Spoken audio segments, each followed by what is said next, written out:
Good evening. Welcome to each and every one of you. It is Sunday, y'all. It is the first Sunday in May, and we are so excited to be here this evening on behalf of Purpose Journey Counseling, LLC. New beginnings for 2025. I want to say good evening. It's May 4th. Tomorrow, Cinco de Mayo.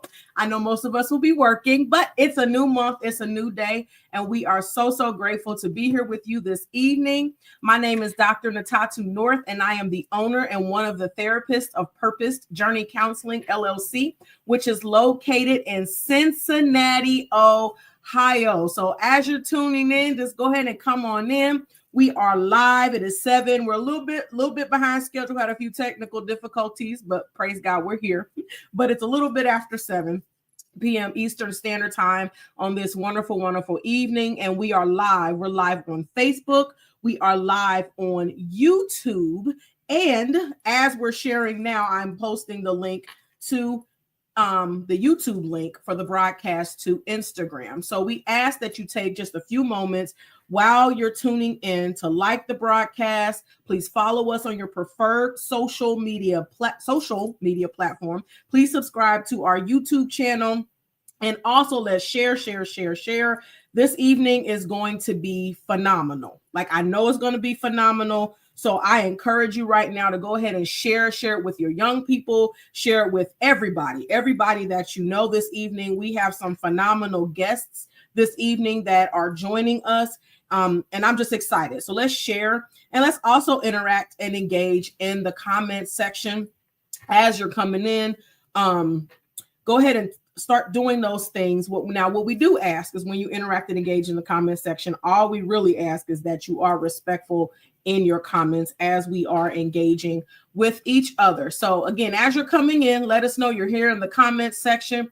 Say what's up to us. What's up, K Dot? Hey, Katie. What's up, bro? Hey, you're on and you're on. Hey, Kia. You're on 2 times. So let us know you're here in the comment section. Say good evening to us. Again, we're live. So let us know you're here in the comment section. So while we're sharing this broadcast on our social media platforms, I want to put on here, what is Purpose Journey Counseling, LLC? So if this is your first time ever tuning in, we are a mental health private practice. Again, we are located in Cincinnati, Ohio. We provide mental health counseling for children, adolescents, and adults starting at about age 5. No real age cap, but we start at about age 5. And we provide individual, couples, as well as family counseling services. So if you know somebody who may be in need of services, or you yourself may be in need of services, I have a wonderful team of therapists and interns who are accepting new clients. So hit us up. Let us know that you're interested in services. And one of the biggest mottos that we have at Purpose Journey Counseling is that it's okay to have Jesus and a therapist too. So we definitely promote that at Purpose Journey Counseling. Good evening, husband. Good evening, sis. Thank you so much for tuning in on this wonderful evening. I just want to say the sun is out. The sun was not out at all earlier today. The sun is out now. So I guess this must be a great time. So we're excited, very excited to be here this evening. So before we go any further, because we do have a lot to share this evening, I do want to share the number for the Suicide and Crisis Lifeline. Now, this number is for if you are ever experiencing some type of mental health crisis, mental health emergency, or you know someone else who may be experiencing that type of an emergency. Please, please, please store this number in your phone. It's very simple, but I always say when you're in a crisis, sometimes it's hard to remember that you do have information. The number is 988. Again, that number is 988. The number is 24/7. You can call the number. You can text the number.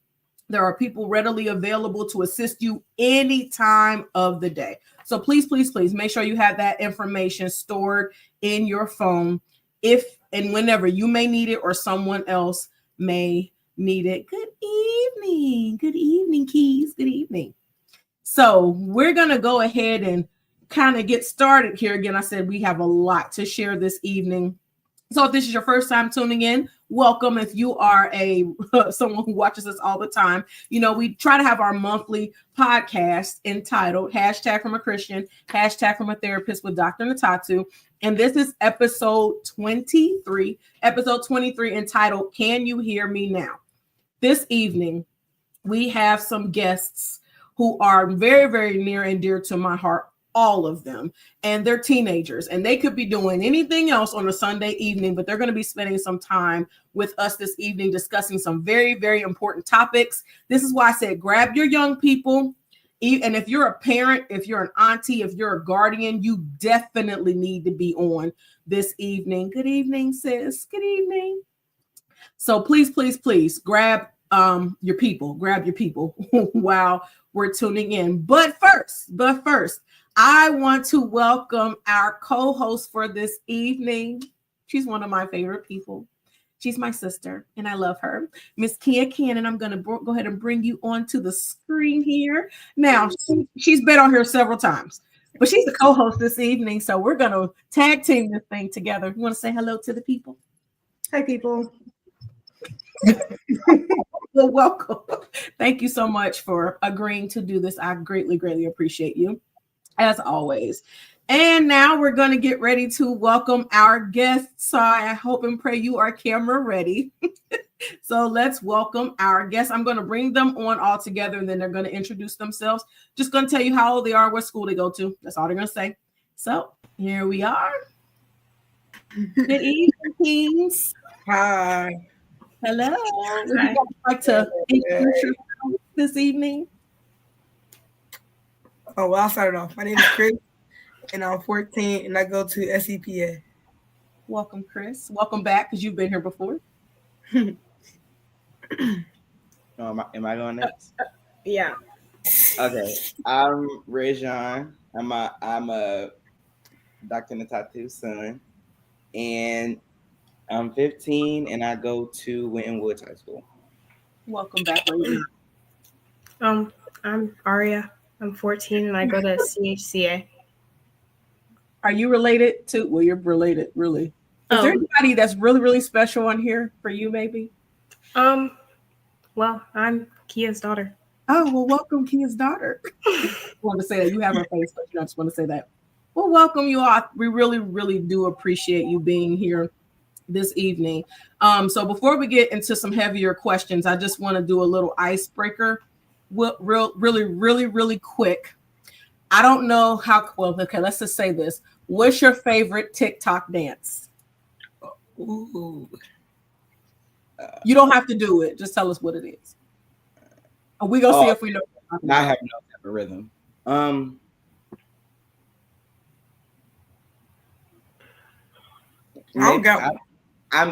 know the dances to stuff, but I don't really normally keep up with the names, to be quite honest with you.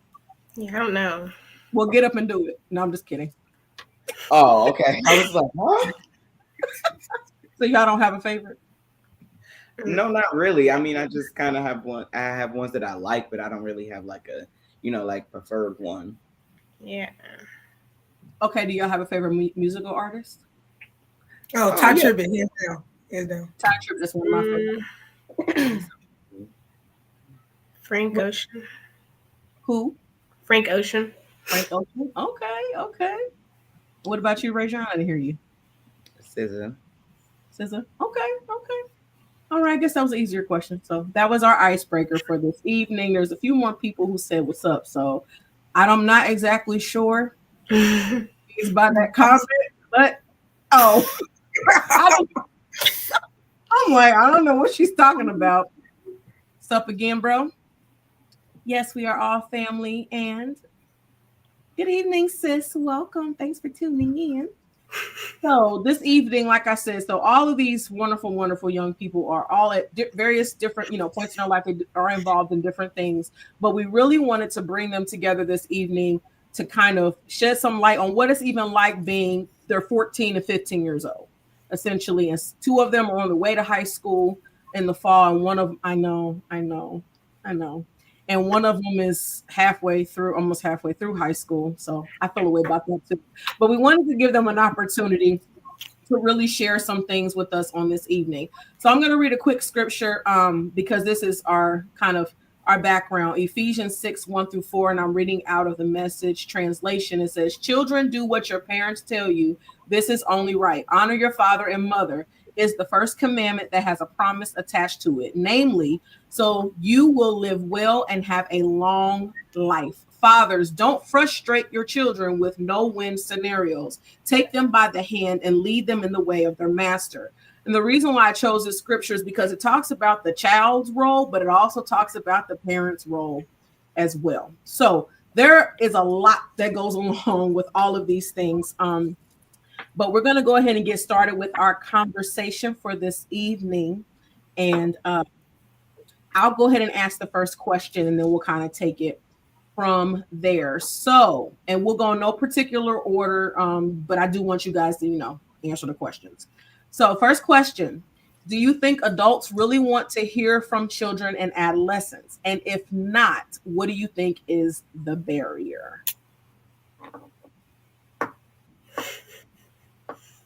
Who would like to start? I can start. I think it depends on what type of environment you were raised on.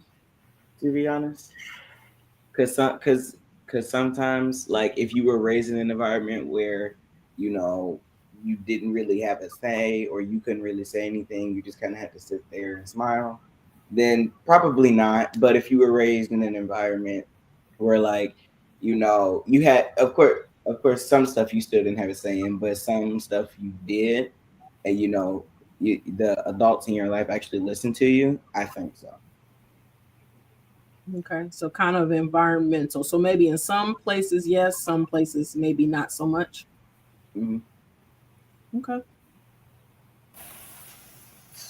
I feel like the same thing, but the barrier is probably like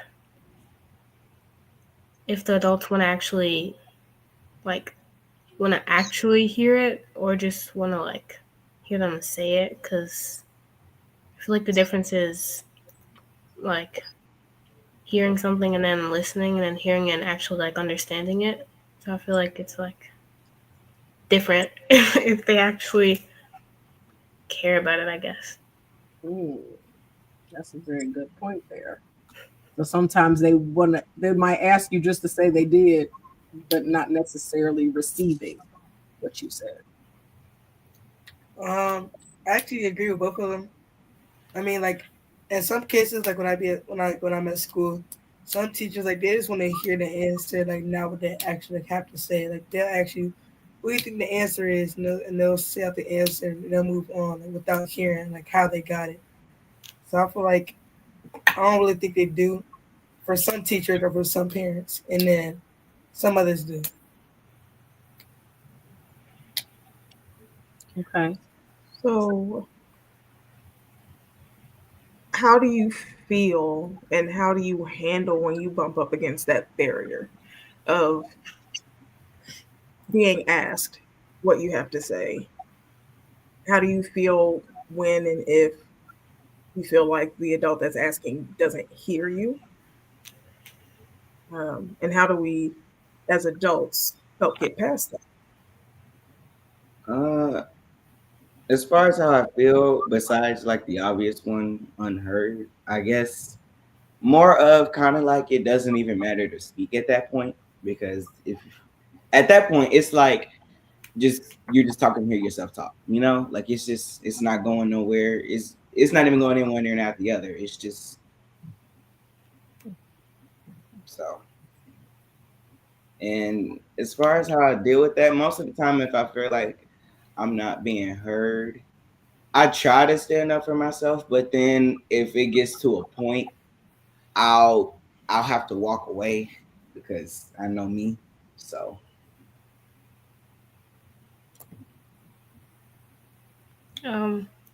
When it comes to me, if I ever feel like I'm unheard, I kind of just like either I shut down or like I just feel like why even ask if like you're not gonna listen or understand. Yeah. There's two ways it could be for me. I don't feel like you're not really listening to me. I just say I'm like you're not even listening to me. But if or the other me is that I'll just walk away. I'll just say like whatever because like it doesn't even matter anymore. And yeah, Hmm. So what I'm kind of hearing though is that when you don't feel heard, you all stop talking, basically. Whether you shut down or you feel like, okay, you don't want to hear me, so what's the point in talking? Or I might need to just walk away, depending to get away from the situation because you don't want to find yourself getting into trouble because the adult, whoever the adult is not listening. I actually kind of have a follow up question to that too. And we do appreciate your honesty. What's up, bro? Um, I really, I want to ask, do you all feel like that often? Like people don't want to hear, and not just like you don't necessarily agree. So I'm not saying necessarily like your parent says go take out the trash and you want to give a reason why you don't want to do it. I mean like when you really have something to say. Do you all feel like that often that we're not listening or we're not listening to understand, we're not listening, to really like hear from you? Do you feel like that often? no, I would say it's fairly rare, at least for me. It's fairly rare. But when it does happen, I'm just like, I Um. agree with Rajon. Yeah. It's more so like that with like teachers, less with yeah, parents. Okay. like sometimes, especially at my school, and I've been vocal about this with my mom in private and different stuff like that. Sometimes I feel like they prioritize more of what the students do over than like the teachers, and like the teachers. Now sometimes I will admit, like the kids in my school, they do be doing too much, but then sometimes it's like, the teacher could call them out of their name or different something like that, and then if the student responds, the student gets in trouble, and I'm just like, so you want them to sit there and just, Gotcha. especially when you're dealing with teenagers and different stuff like that. I'm like, you can't do that. You shouldn't do that at any age with any kid, but especially teenagers. Gotcha. Okay. So if you guys feel like it's more with the adults that aren't constantly in your circle or aren't you're not always around them or they're not maybe exposed to you outside of the classroom or outside of an activity, how can the adults who are in your circle advocate to make that easier for you? Like what could you say that you need from us to help bridge that gap? I guess just maybe talk to them and see, hopefully, if that goes through some type of ear or something. Yeah, I would just say the same thing. I guess like explaining not like our story, but like explaining how we deal with stuff like that and how it affects us.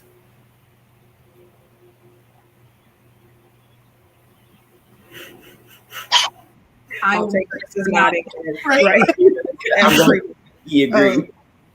I asked that question because as the adults, I'm really wanting to hear you guys.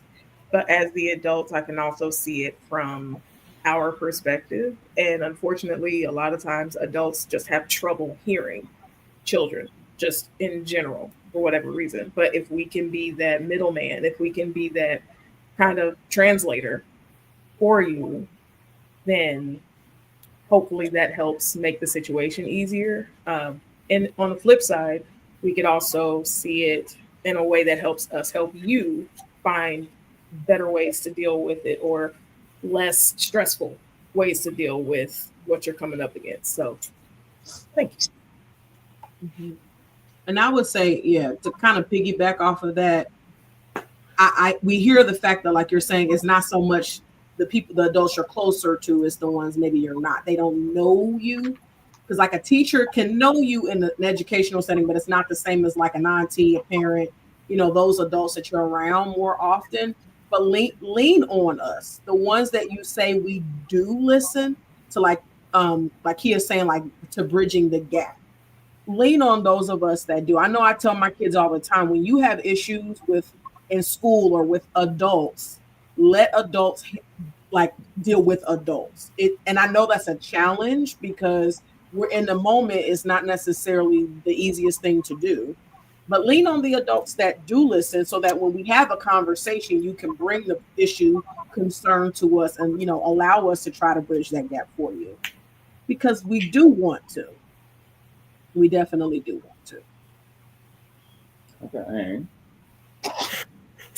You gonna hold us to that? Pretty Because much. I know all of y'all have a village. I know you do. So let the village be the village. Okay. Yeah. All right. Sorry, my head. It's just Okay. Um, I think we may have touched on our next question a little bit, but I kind of want to dig into that a little bit deeper. Um, do you guys feel like you have a voice? And do you feel like you have one? And if you do you feel comfortable using it? And if you don't, how do you feel? I think that also falls under what I just said. It depends on the setting, on whether or not I have a voice.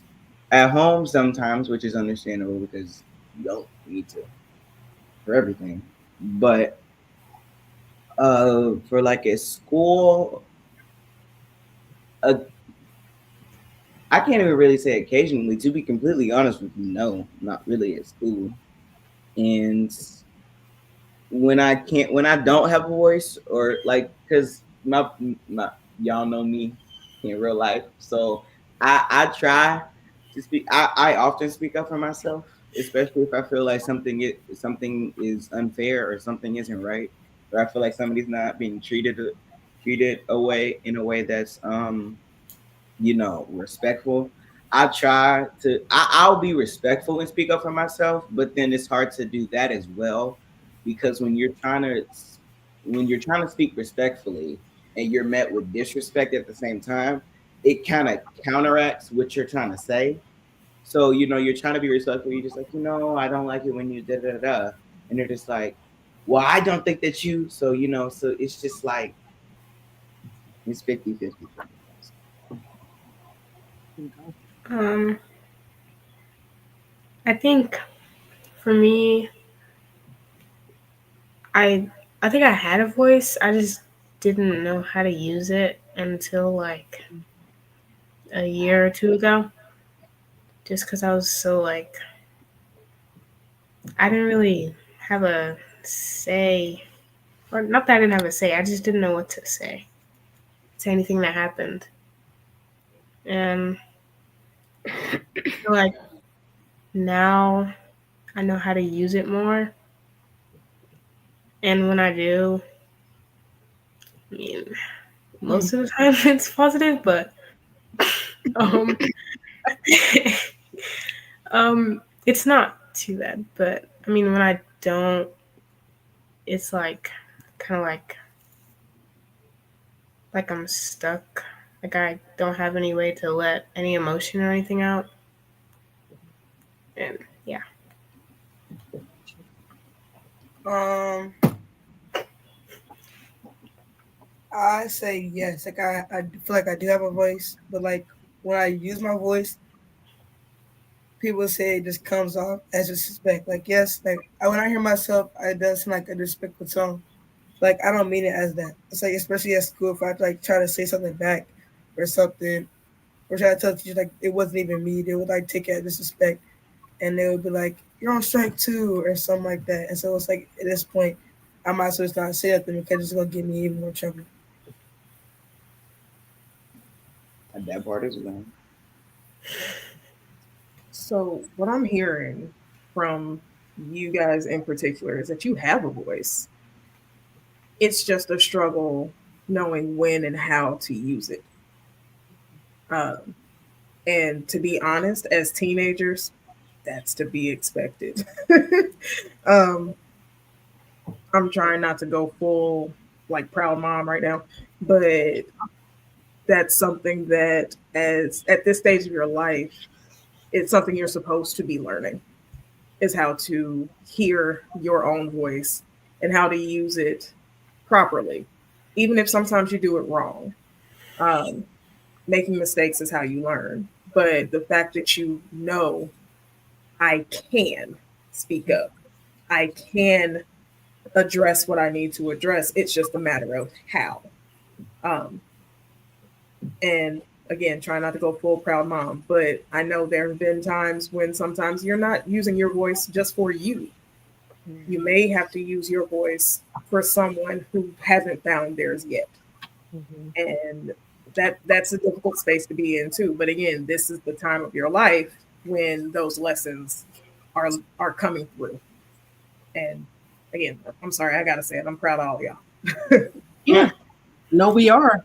Yeah, we're definitely proud of you all because I mean, I think I can honestly say, I mean, Rajon, I know I've known you your entire life, but even with Chris and Ari, I know I've known you all since you were about probably like one, if that. Y'all were babies. So, and that's the thing. And it's when you're finding your voice, it's amazing to even say that, like, you're even in a place where you're finding it because sometimes we don't find our voices until way later in life. I probably didn't find my voice till I was about 30, to be completely transparent. And that was just like, I'm being honest. I'm being Like, honest.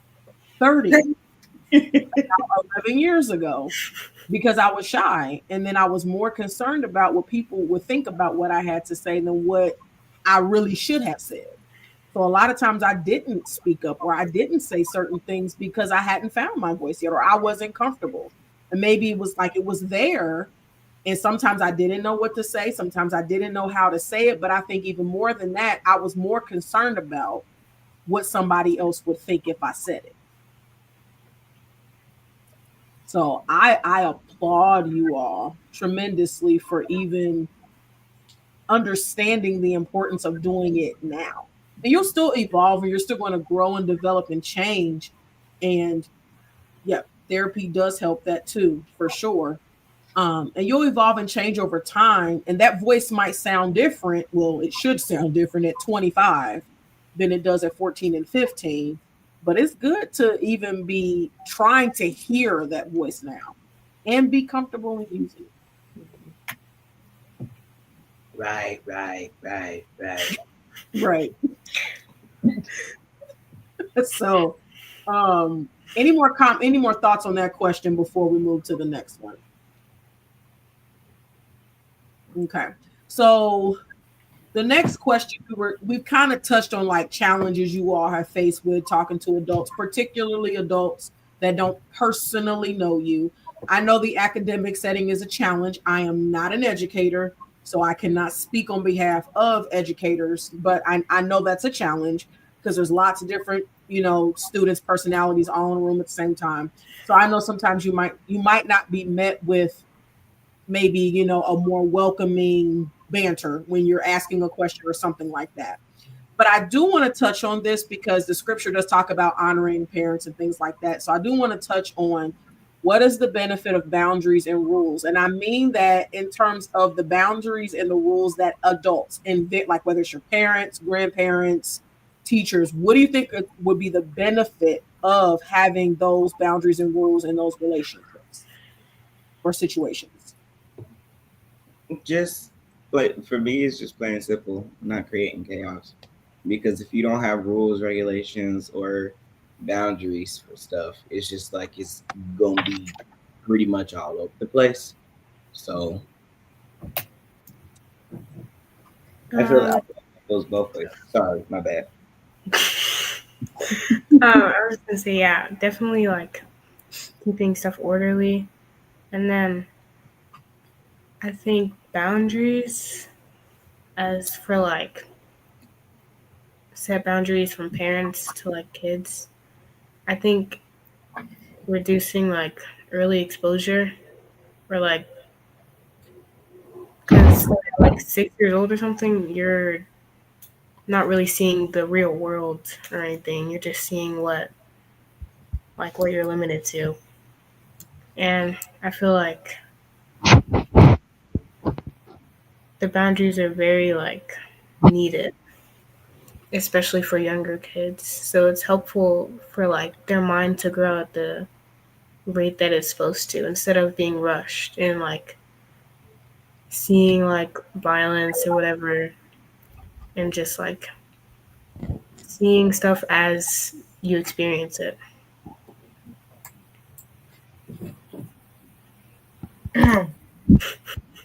I think the benefit of boundaries and rules are like, I think the benefit of it is like you don't have to deal with all of this crazy stuff and everything. Like kind of like already said, like all the violence and everything.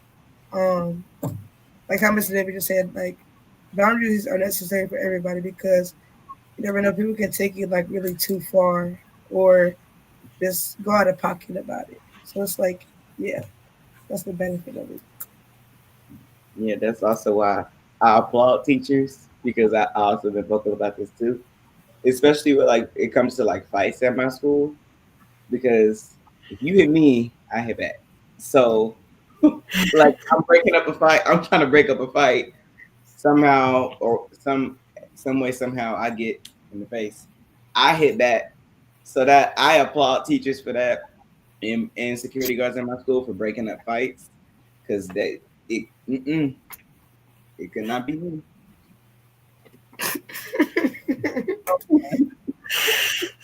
Well, gotcha. Okay. Okay. So it keeps us safe. It's basically so they're necessary, Yeah. even when you don't like them. Uh, yeah.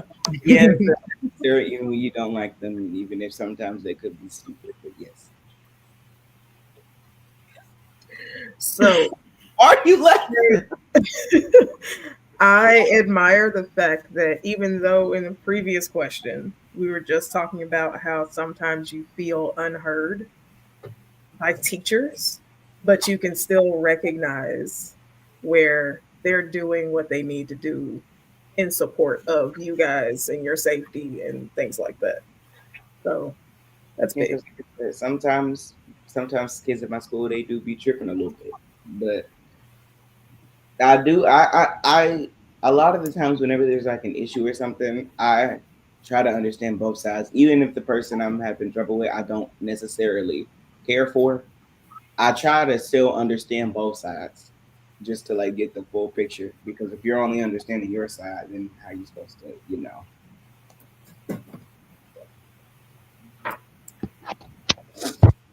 That's good stuff. Mhm. Any other thoughts on that, on rules and boundaries? Mm-mm. And again, I want to commend y'all for recognizing it that yes, they are necessary, even when you don't, I'm gonna even when remember you you think guys. that quote unquote, there's a reason. But all right, next question, and I'm really, really, really kind of tuned in to this one.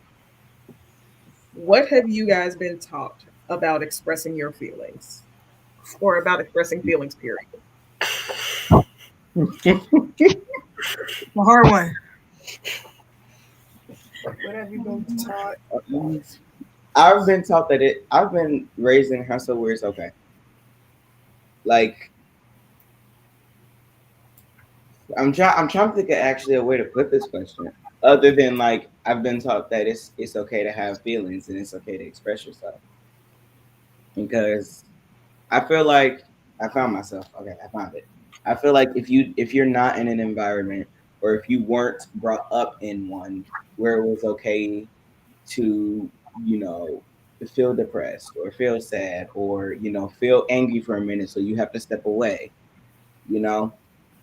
And if you I feel like if you weren't raised in an environment like that or if you aren't being raised in one, then it's gonna be kind of hard later in life when you have all of these emotions but you don't know how to express them. So a lot of the times, at least from what I can see, sometimes like even with my friends and stuff, because they're raised up in different households than me, obviously. uh Sometimes, not even sometimes, a lot of the times they express it through anger. And that's how, people get into different fights and stuff like that, or always getting into screaming matches and just, going back and forth with somebody. So Um, Um. Oh. go Um. ahead. I feel like in a home setting, I'm always like, I'm trying to think. Like, I'm always like,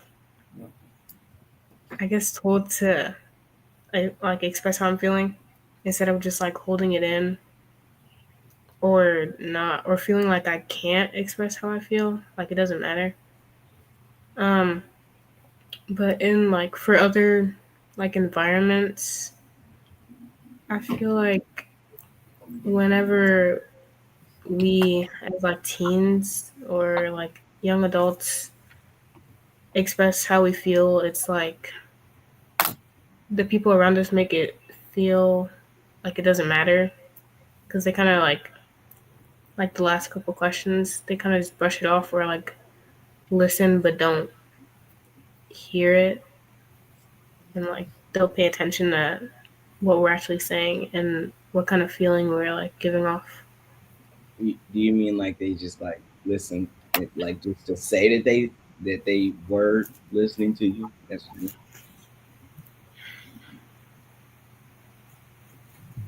My turn. Yep.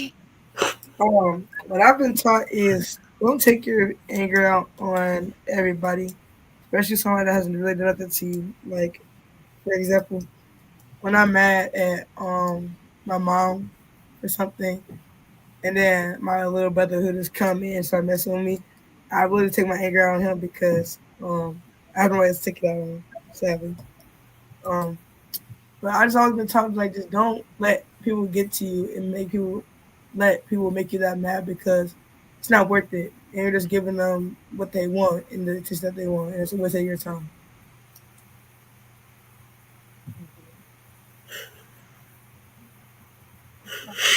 Why do you think you take your anger? Like, why do you think just as people we take out that anger on whoever comes next? Like, do you feel like there's no other way to get it out, or you were kept from getting it out? So, like, whoever comes next, you can get it. Like, you were just in my Well, family, so it's on you. I think it's I just mean, like, oh, Oh. my bad. go ahead. Oh, like I said before, I think it just depends on if you were taught to or not, and what type of household you were brought up in. But I think to answer that part of the question on why people choose anger, I think it's just because some people don't want to. I think it's because, for me, if I'm angry, a lot of the times I'll cry and then, like storm out or walk away. I used to be more angry than most people. So I understand both sides now. Mom, don't laugh. That's not funny. I'm not laughing. But I understand both sides because I used to be quick to get angry at anything and at anybody and be ready to fight anybody. But now I'm more so of like I won't cry all the time, but sometimes I'll just have. That's how I let my emotions out. I'll cry instead of just yell or scream at you. Because to be completely honest, that's tiring and draining. Not even just physically, but mentally. Like it's just I don't really have the energy to go back and forth with people no more. It's not really, and then for what? You're both still mad at each other in the end. So so I What's just tea? right. Like I don't I try I still do go back and forth with people. I'm not gonna sit up here and say I don't do that no more. But I try not to because I I'm trying to realize like what's the point in doing that if you're both gonna still be mad at each other in the end. So I'm not gonna lie, I forgot the question. What's the question? So the initial question was, "What have you been taught about expressing feelings?" But she was asking about like the whole thing with the anger, like what you were talking about. Oh, I wrote a question down. Um, I kind of just keep it to myself, and then when I like my mind, it'll just bring back everything that just happened for the last 5 minutes, and then I'll just get all mad over again, and then Mason will just come in. He'll be like, "Chris," I'm like, "What?" And then I just be trying to just keep it in, keep it to myself. But yeah, Can I give like a little tidbit of advice for all of you when we keep it in? Is exactly what you just described. It comes right back up anyway. Like I that use this. oh but I was just I use this example all the time. Like if you take a pop bottle and with the cap on it and you shake it up, it's like that's like you. Like imagine you're the pop bottle and you just keep getting shaken. Something happens at school, then something happens at home, and then you forgot to do your homework or you got a bad grade on a test. That's like shaking that bottle. When you take that cap off the bottle, what's going to happen? it explodes. It explodes everywhere. That's the same thing that happens when you feel something that's bothering you, whether you're feeling whether it's anger. Sometimes it's not even always anger. Sometimes our feelings are just hurt. Somebody said something that made us sad, and we don't may not know how to express that. But if you keep it bottled up and you don't do anything with it in a productive way, yes, we have to learn appropriate ways of expressing ourselves. But if you don't, you're going to explode. So that's what happens. You yeah, keep it in, that's and like somebody else comes in, and you just that's exactly what I was just about to say. I call it like a ticking time bomb. Like if you just, especially like for people that hold it in for like years, if it's just like years or even months of like pent up aggression against this certain person or this certain topic or this certain thing or whatever, and for your example, like the pop bottle, you just keep getting shaken up, and it's just not, and then eventually you just explode one day, and then everybody's looking at you like, well, what's wrong with them, Mhm, not knowing that you don't really like what's going on, or you don't like that topic, or you don't like to talk about that person. mhm. So we definitely have to find healthy ways. And there's a very good question. Hi, mom. Mom, she asked a very good question, and she said, "I guess what I'd like to know as young people, what does your faith teach you about anger and how to deal with it?" Hmm. Faith for Faith me in God. is the Oh, Oh, go ahead, John. Yeah, keep laughing. faith has taught me. No, I'll go. Um, my faith, or just faith in general, for me, like I kind of just whenever I get angry, which is kind of rare, but whenever I do, uh, I kind of just think about what faith really means, and I kind of just like put that over the anger, and like instead of being angry, like just like well, the definition of faith basically like believing in someone and waiting that something good will happen and that something like that the person or thing will be positive. And I just try to keep that in my mind whenever I'm angry so I don't like bottle everything up and not know how to deal with it instead of like having some kind of faith that something that it'll get better. Okay. I think what faith has taught me is kind of like what it says in the Bible, turning the other cheek. I don't always do that, but I do definitely try to. If that makes sense, I try. I try to. That's like me, like walking away from the situation. That's my example of turning the other cheek. Okay. So she put a clarification. What does the Bible teach us about anger? Do you ever consult the word? Oh, Be honest. um, to be completely honest with you, no, I no, not really. Okay. Nope, I don't either. Yeah, So no. go back and answer. You can answer the question too. So like how they were answering, and then we'll touch on that in a second. So what like answer how they were. What does your faith teach you about anger and how to deal with Um, I guess it means to like let all that anger and sadness that you have and just turn it into joy for the Lord.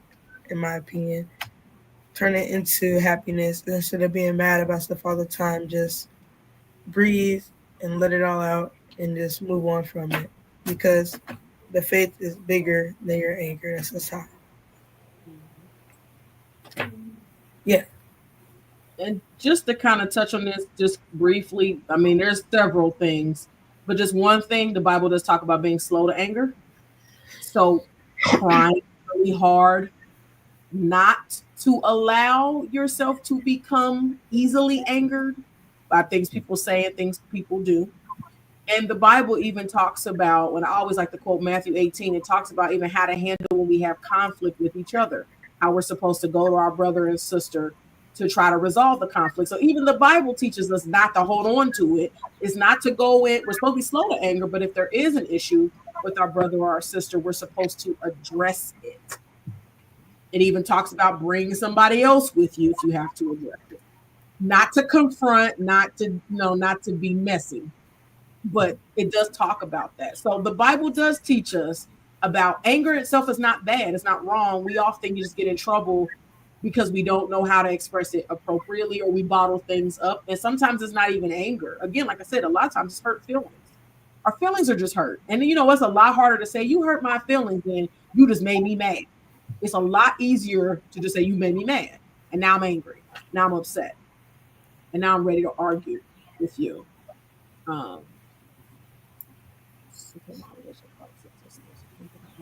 forgive and ask for forgiveness. That is definitely true as well. Forgiveness is critical. And that also allows us not to hold on to that anger because if I forgive you, I can't be angry anymore. That means that I have to now move past that. It doesn't mean it didn't happen. It doesn't mean it didn't happen. But at the same time, that means that I have to have a different outlook and a different perspective. There's another question. I'm sorry. And it doesn't mean it didn't hurt because Yes. you've chosen to forgive and move on. Yes. It doesn't even mean that you technically still have to, if the blow up is that big, it doesn't even still mean that you have to interact with this person in the same way. This goes back to boundaries. This goes back to, just learning how to deal with conflict. Forgiving can mean I forgive you, I love you, but we can't operate in the same way anymore. But I still love you. Mhm. From a distance, sometimes. Yep, that part. This is a very good question. Chris, your mom is chiming in here. Very, very good question here. I want you guys to answer this one. Do you feel like your parents have been good role models for dealing with emotions/anger? So not just anger, but emotions in general. Chris, go ahead. You ready to speak? Okay. So I'll say this. Well, I won't say that. For both my parents, I'll say one of them, yeah, they had both of them are really good role models for dealing with emotions and anger. It's just one of them, they can just like pop in an instant. Like you'll never know. but they're still good role models because like they know how to like bring it back down, like a 10, it's like a 2. But Okay. yeah, That's a good number. That's that's a good number. Um, I think you and dad are very good role models. You guys have your moments like everybody, but I think you guys are really good role models. I look up to you guys a lot. I may not always express that, but I do look up to you guys a lot. It's ending well. Um, I'm sorry, just but specifically with expressing emotions, you would say yes. Oh yeah. Okay. Sorry, Ari. Go ahead. um, I feel like yeah.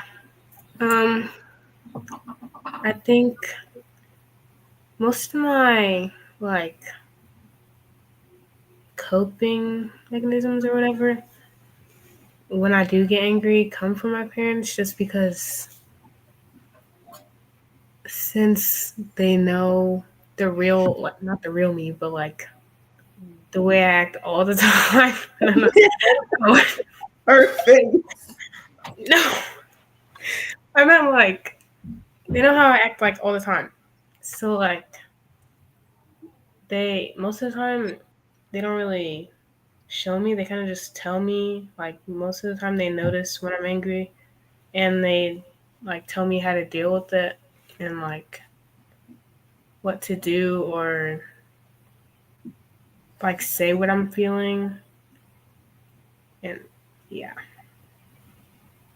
So, as your mom, Yeah.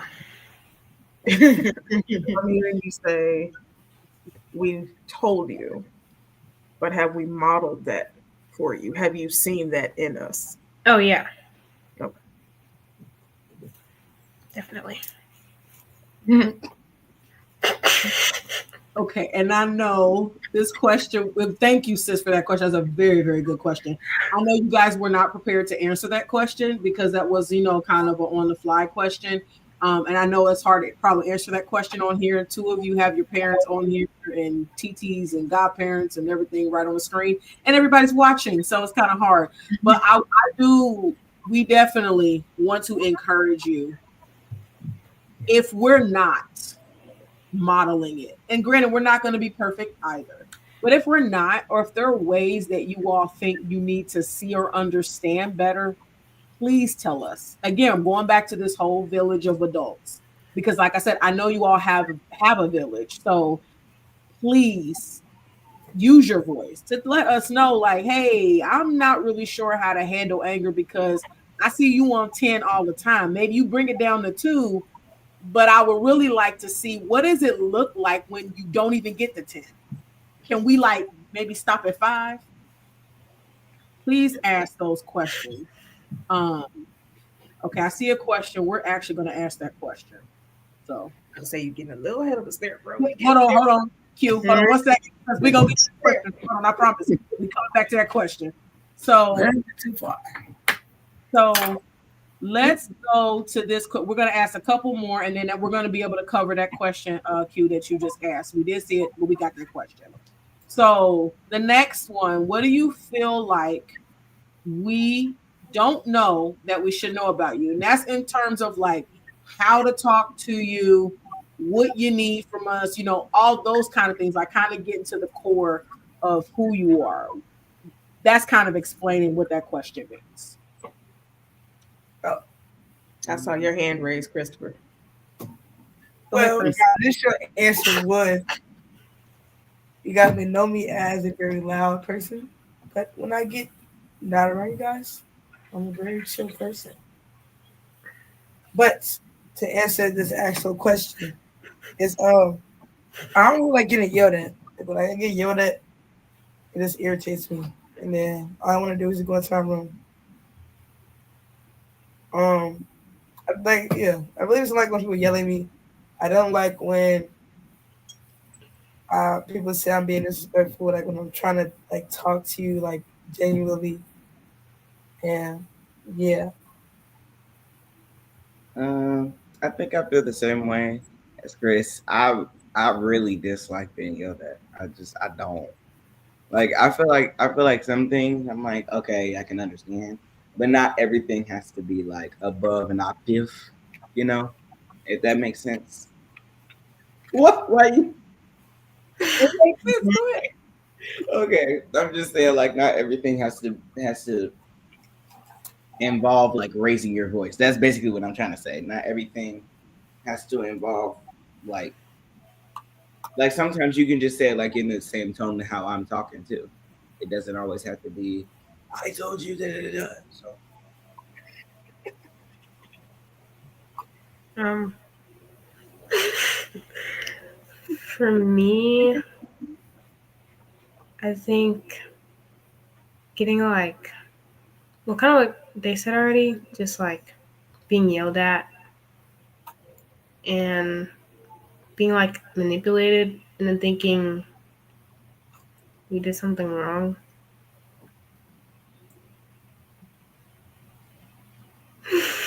Um, sorry. I was listening. I was was reading just the question. My go bad. ahead. Go ahead, Yeah, Ari. Um, what else was I was gonna say? Sorry. Uh, yeah, like being like manipulated and then thinking you did something wrong. Kind of back to the find your voice thing. Like makes me feel like how I feel doesn't matter, and I think when I get yelled at, it's kind of like, well, it's very rare. I don't really get yelled at, but when I do, I think I just kind of shut down. Like again with that, I don't. I feel like talking is kind of a waste.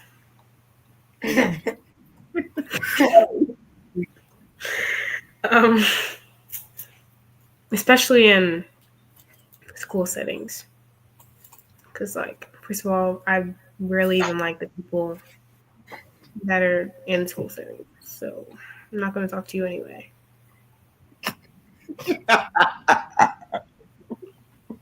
Just being real. Thank you for being real. She's honest. She's She's honest. being very honest. What was Okay. the question that my mommy asked? So, okay, so you all were talking about you don't like to be yelled at. Mhm. Um, you don't like to be yelled at. So the question was, what should we do if we told you several times in a regular voice and we don't get the expected response? Part two was cause and it's signed 0 to 10, then 10 to 2. Well, let's say, well, yeah, you can yell, but like, don't yell as loud as the TV. No, like the TV volume can be like a 12, and they're yelling at like a 20, and it's like you're busting my eardrums at that point. Well, No, remember how no shade to my mom. It's like it's a lie. Yeah, you told me like not. You told me this in your regular voice. It's like maybe I don't understand. Yeah, you can yell at me, but like not up there. Sorry, that TV line just took me out. I'm sorry. um, I feel like after repeating it so many times, I was just explaining it instead of like trying to yell it because I feel like volume doesn't get the point across any quicker or better. It's just like escalating the situation. I actually have a perfect example for this. Like sometimes if like either one of my parents, sometimes like if you guys ask me like to wash the dishes or something like that, and I wash the dishes, but then like you really mean clean the kitchen, but and then you guys get mad at me because I don't clean the kitchen. See, somebody I need a sorry. When he gets But there, can I add on? Can I add on something? yeah, hold on. But yeah, like that, like something like that. And then you guys will get mad at me if I don't clean the kitchen. You'll be like, I meant clean the kitchen. And I'm like, but you told me to wash the dishes. But I know now when you say wash the dishes, that means clean the kitchen. So I know that now. But like another kind of like to add on what Chris said as well, not everything like you it's okay. I'm not saying like don't yell. Cause in some scenarios it is necessary. But like you said, don't I won't say be as loud as the TV, but you don't always have to be so loud to a point, if that makes sense. Gotcha. So, so back to like what my mom said. She said like, "What we do?" If we say regular times, there is a point to like where she'll be saying something to Mason, and then she'll start yelling at him, and then when I come in there, then she'll start yelling at me. She's like, I'll be like, okay, okay. I'll be like, what's wrong? And she's like, mind your business. And it'll start yelling at me. What I do? And it's like, yeah, you ask him several times. I mean, you gotta get on me. No. Hey, that sounds familiar. Remember how we were just talking about how when you get upset and then the next person that comes in gets all that smoke? Well, that's the dip. Teenager, look, teenager. Yep, you're right. This for you, Ray John. I was waiting for him to chime in. Wait, let me read this out loud. Nah, bro. You wash the dishes and you only wash your dishes instead of all of them. You try to big no. It's both, to be completely honest with you. I'm sorry, go ahead. That's another thing too. It's like with dishes. I hate if like I put a fork or a bowl or a pan in the sink, and then I end up having to wash everybody's dishes. That I don't like that either. Right. Ooh, okay, so 2 comments real quick. The reason I started laughing when you started talking about the clean the kitchen versus wash the dishes example, I think that could be a generational miscommunication because for us, clean the kitchen or wash the dishes meant clean the kitchen, just instinctively. That's what it meant. But you hear us say that, you take it literally. Okay, you said wash the dishes. I did that. What about the stuff on the sink? What about the stove? What about the counter? Like what about all of that? So I think part of that is on us too to communicate that better. But some of that is also a little bit of foresight, for lack of a better word. Like if I'm cleaning the dishes, what reason would I have to leave the counter dirty right next to the clean dishes? So I think it's just a communication barrier that we collectively have to cross. I'm gonna leave that alone because that's kind of where I was going with it. Lamar. He's getting on you.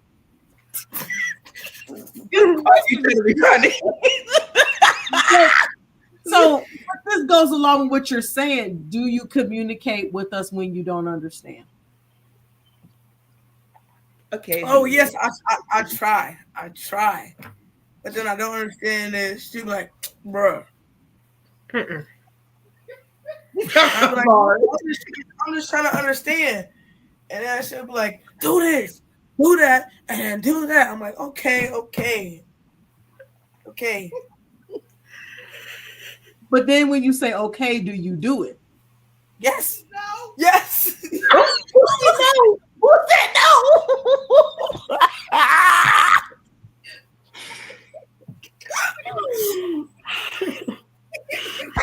Well, there's oh Mike.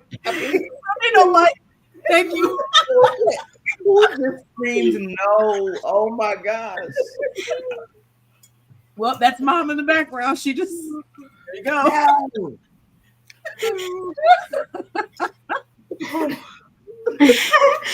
My bad. Oh wow. But the gap between what we say and what y'all hear. And we collectively, both parents and kids, have to do better about, hey, I didn't know what you meant when you said that. And this is what I mean when I say this. Like, I'm not going to ask you to put one thing in a spilling over trash can and tomorrow's trash day. Can you take the whole thing out? Like, again, it's just something that we have to work on bridging. We have to work on bringing that together so that there's fewer opportunities for that type of miscommunication, because it's frustrating on both ends. Y'all feel like we're not saying what we mean. We feel like you're not hearing what we're saying. So it's just something we got to work on. And to add on to that, sometimes I feel like with the miscommunication part, sometimes I feel like, it also could be, I don't know if it's just me, but maybe sometimes it could be the way I say stuff. But sometimes I feel like even when I do say it in respect, oh, okay. Like even if I do say it in a respectful tone, it's like it's still received as disrespect, and I'm just like, well, I don't know what to do then. So, And I think that's a generational thing too. What disrespect really is and what it feels like. Like, I think we learned a lot about disrespect being not challenging at all. Don't say anything at all. If if I tell you to do something, that is what it is. I don't. One of the favorite lines is, "I don't need your commentary. I don't need your back talk. Just do what I ask you to do." Where you guys may feel like, A, I'm trying to gain clarity, or B, I'm trying to understand why this matters. So, yeah, just got to do that. Yeah. We have to learn how to communicate with each other. And I would say for sure, communication is one of the biggest barriers in any relationship with anybody. Sometimes, yes, maybe we're not saying it, maybe we're assuming and maybe sometimes you guys are just not doing it, and maybe sometimes you don't understand what we're asking you, and we could communicate it better. But there's got to be accountability. So even if we take accountability and say, okay, maybe I didn't explain it, but then if we ask you to do it a third time and you still don't do it, where are we left in that situation?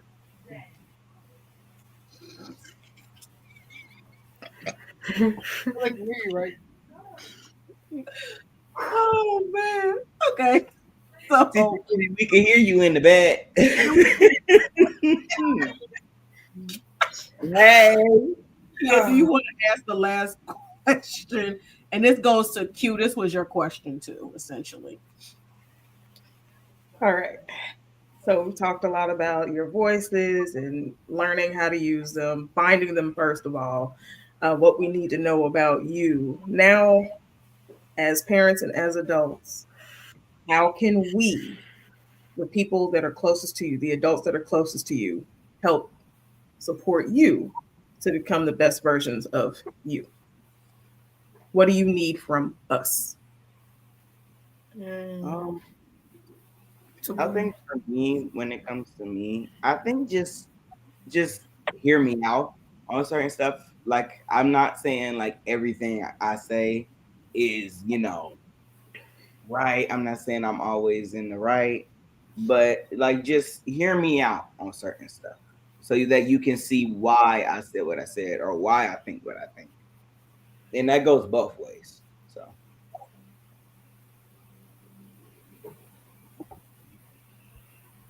Um, uh, kind of the same thing. I just feel like listening and being patient, I guess, for me specifically, and maybe for others, but for me, I'm kind of like I don't I talk a lot, but I don't talk a lot, and when I do, it's only to get clarity on stuff. And one thing about me is I won't stop like talking until I understand fully. I feel like both my parents already kind of do that, but I'm getting older, so like things are changing. So I just feel like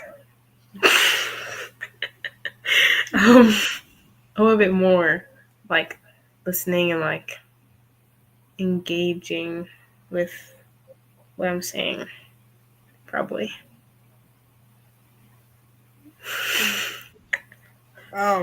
I mean, understand where we're coming from. Like, I would keep going back to this because it's like it's very um relatable to like the question and everything.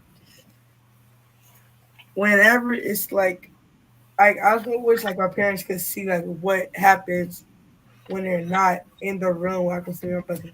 Like I wish they could see like the type of frustration I would be in because like whenever I get frustrated or I get mad at him, I always say, um, well, you shouldn't be that mean to your brother, then he wouldn't be that mean to you. Well, it's the stuff that he does and stuff that he says that kind of get me to that point. Like, yeah, like we're playing on my gaming system and everything, but like the stuff that he says that just gets me to the point to where I'm like, no, just stop, just get out. At this point, you're just playing too much and you're doing the most. But I feel like I wish my mom could understand that he can get very annoying sometimes and not always say I'm being so rude to him.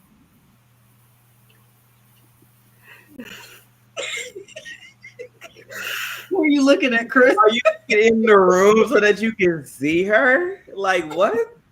She knows I can stop looking at her. She's looking the other way. Her look the other way. I've been in the room the whole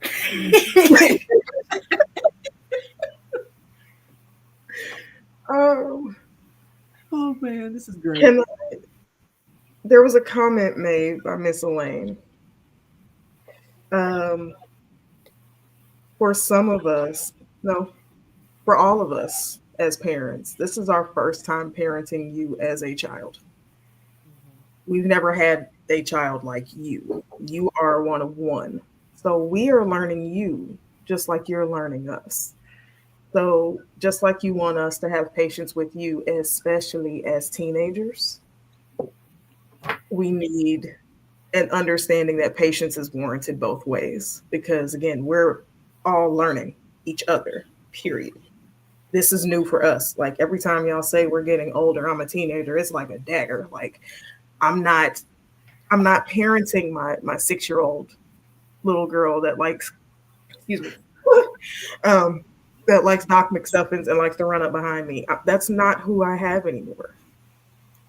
Aww. I have a 14-year-old young lady. That's new territory for me. Just like having a sophomore in high school is new territory for you guys. Just talking about high school with any of you is new territory for us. We want to give you that grace. We want to hear you out. We just ask that A, accountability remains important. Respect is key, like it's non negotiable. And C, understand again that we are learning, we are growing with you through this.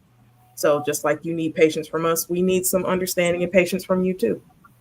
Transparency with this group is key, or just with us, period. That's what we do. We're transparent. We tell the truth. We're honest with each other. We need that because if we're not honest with each other, we don't know what to address. We don't know how to move. So be patient with us, and we'll be patient with you. Mm-hmm. Definitely, it's a process, and yes, it's tough. Whether you're the first child, third child, chronologically, it doesn't matter. Like Kia said, you're the first you. We've never parented you at this point in your life. So we're still trying to figure this out. And one of the things that I'll just say, that I've seen, I just know we as adults need to do a better job at having these conversations with our children. I know generationally, kids were to be seen and not heard. You speak when spoken to, and that's it. And then now there's this back and forth. Well, kids have too much to say, and we don't want to. Well, there has to be a balance of something, because what I'll say is this, and I'll challenge us as adults: if we're so concerned about this generation, they're not doing what they're supposed to do. They're doing this. We're concerned about where they're going. What are we doing about it? Are we just sitting and complaining about why they don't talk? Why are they shutting down? Why are they doing this? What are we doing? Are we engaging? I like what Ari said. because I wrote down the last what you all said for this last question, engaging with you in a conversation. That's pivotal. One of the things they've all touched on is I might tell you something, but are you even listening to what I say? And it's not so much, to say that means that I now have to do what you want me to do, or I have to not make you clean the whole kitchen because you're tired after school and you don't feel like it. It might not mean that, but I can still listen to you. You could tell me about your day. You could tell me how you had an issue in geometry class, and then you still gonna go clean the kitchen. But at least I can still engage with you. It takes extra steps for us as parents. A lot of us work. We got other kids. We got this and we got that.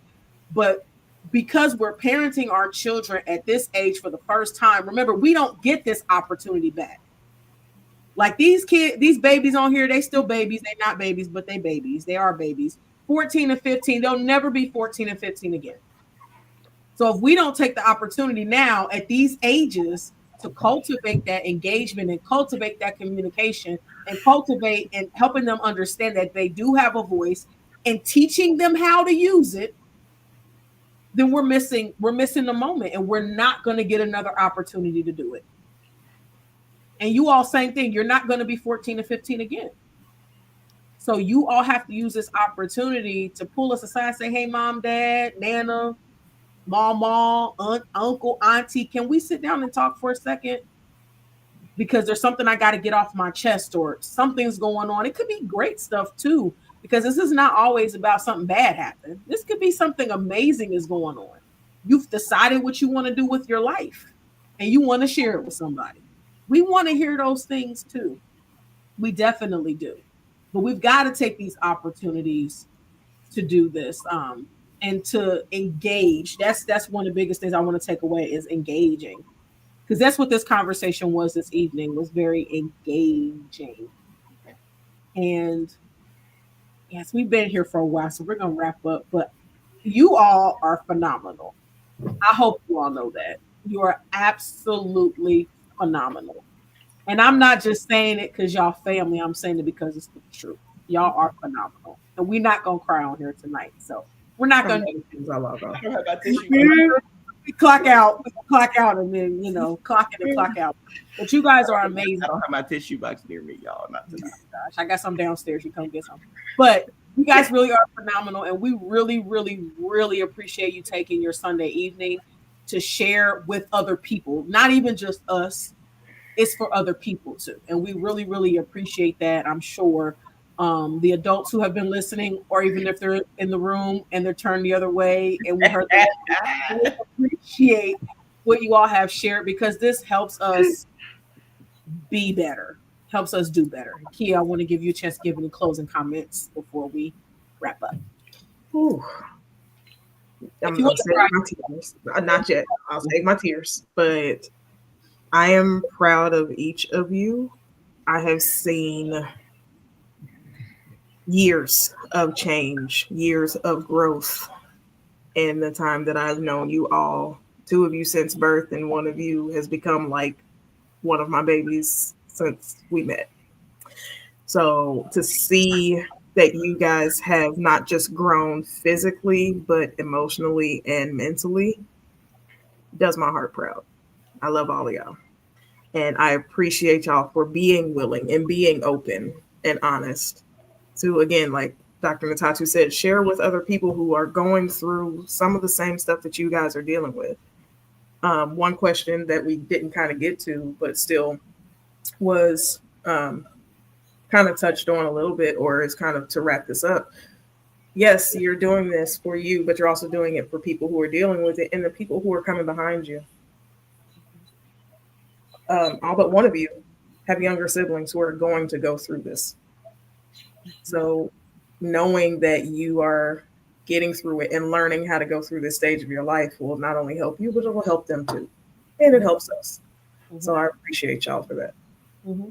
We can do that just for a second. If you guys just want to give a little one-liner of, that's a very good, I think a good place for you guys to end.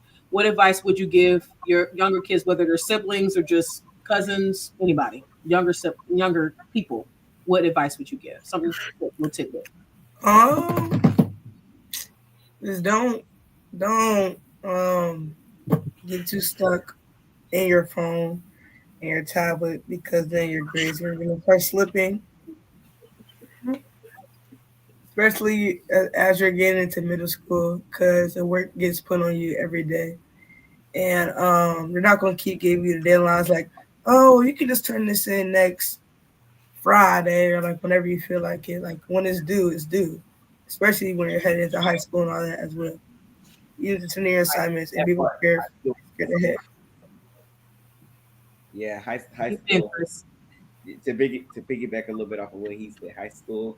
I'm a this is a piece of my advice, but mm, this is a piece of my advice, but like I'm also saying this from experience. The shows and the shows and the movies and stuff that you watch that depict high school is not like high school. That's just one of my things that I just want to say. Do not everything is gonna be holly jolly. Not everything's gonna be like that. Now you will have moments like that, and if you're involved in different clubs like that, I was actually talking to my therapist about this yesterday. If you're involved in different clubs like that, high school maybe will be like that for you. But again, everybody's different on different stuff like that. But my second piece of advice to younger kids, um, that's I would say just kind of like what we've been saying, engage, be patient, not even just with your parents, with everybody. Just be patient, be intentional in what you say, and don't. hmm, I'm I'm trying to say this in a way where it's not taken out of context. I would say I can hear myself echo. Oof. But um, stick up for yourself. Mm. Is in like just know that you have a voice, and even though depending on where you are, it might not always be heard, or it might be heard but in one ear and out the other. Just know that you have a voice, period. And that's it. Um, me probably just to try everything out and just like test everything and see what you want to do because any activity or like club or something could be something that you want to pursue throughout your whole life and could support your career and like education and stuff. And I know from personal experience because I didn't used to like to like I wasn't into clubs or anything, and I joined like a couple, and now they're one of my like favorite things to do. So yeah, just try stuff because you don't know like if you're gonna like it or not.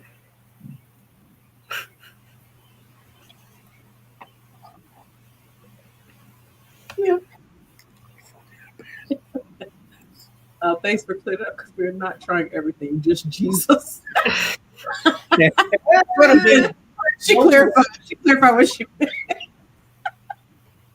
Yes, yes, yes. So, okay, okay. Well, thank you all for that advice to kind of close us out this evening. Again, you guys are amazing, and we definitely thank you all for joining us. Kia, from the bottom of my heart, I thank you for co-hosting this evening. I really appreciate you, and I love you dearly. So, for everyone, please mark your calendars for our next podcast on June 1st, Sunday, June 1st, 2025, live at 7 p.m. Eastern Standard Time. Also, just would like to share for those of you who don't know or don't tune in, we do have our Wednesday check ins live on Wednesday mornings at 7 a.m. Eastern Standard Time. That is every Wednesday. Please tune in. It's for everyone. Those are about 15 minutes. They're really short, but we definitely like to check in on Wednesdays to just kind of see how we're doing midweek. So again, we appreciate everybody for tuning in this evening. We appreciate all of these wonderful people on here who have shared their hearts, and we appreciate your transparency and your honesty this evening. So, our tag for Purpose Journey Counseling, every time we are together, I want to encourage you all to be loving, be kind, be compassionate, and be intentional towards others as well as towards yourselves. We pray that this evening has been enlightening. I know I'm going to do a replay tomorrow evening at 7 p.m. again. So, share, put people's names in the comment section so they can tune in. But we appreciate you all. And Lord willing, we will see you Wednesday for our Wednesday check-in live at 7 a.m. Eastern Standard Time. You all have a wonderful evening and blessings and love.